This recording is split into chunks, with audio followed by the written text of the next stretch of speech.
I'm going to install some primer on some sheetrock walls that I install some sheetrock patches on. So I've got that all ready. I've got the patches installed. I've got the walls sanded, brushed down, and now I'm ready to install the primer. So let me show you how to do that.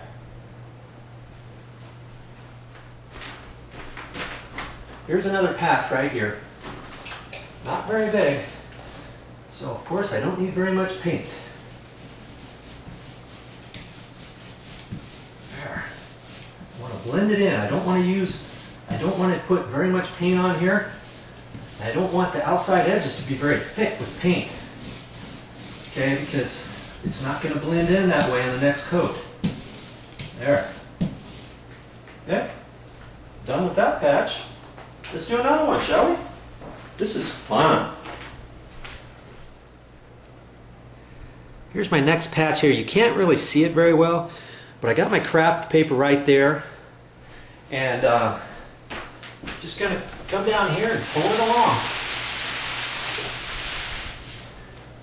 And this time, you know what? I don't want to go up and down off of from here.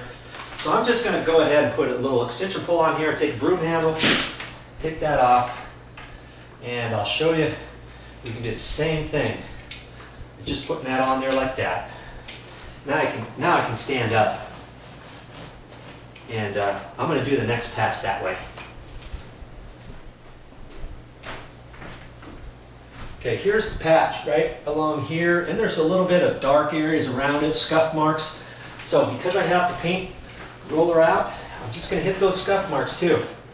Just dipping my mini roller in here. Mini roller is a good thing to use when you're doing small little patches like this. Now I can just put that on where the patches are. Here I can go sideways. That works out pretty good. And I'm just going to kind of hit the edges of where I went because I want it all nice and smooth when I get done.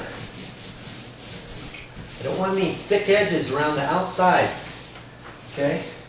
Because when I put the finish paint on, I don't want any lines in here.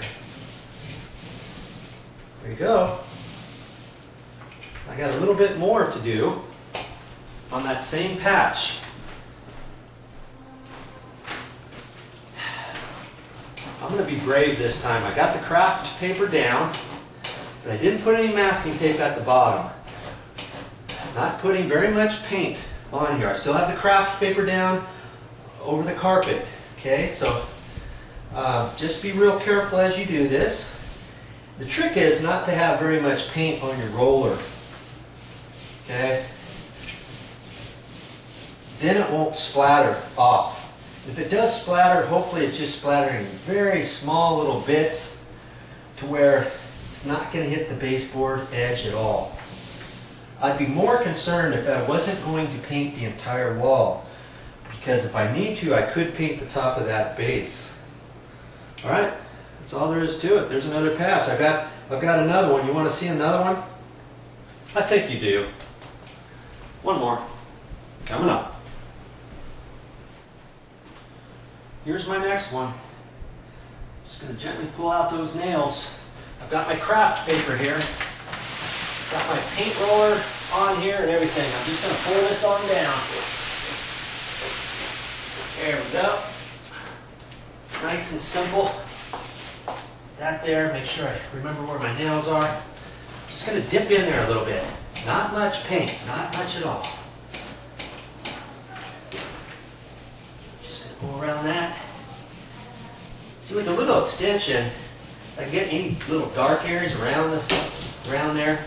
That were some scuff marks. With the extension, I don't have to get down on my hands and knees, up and down, up and down, up and down.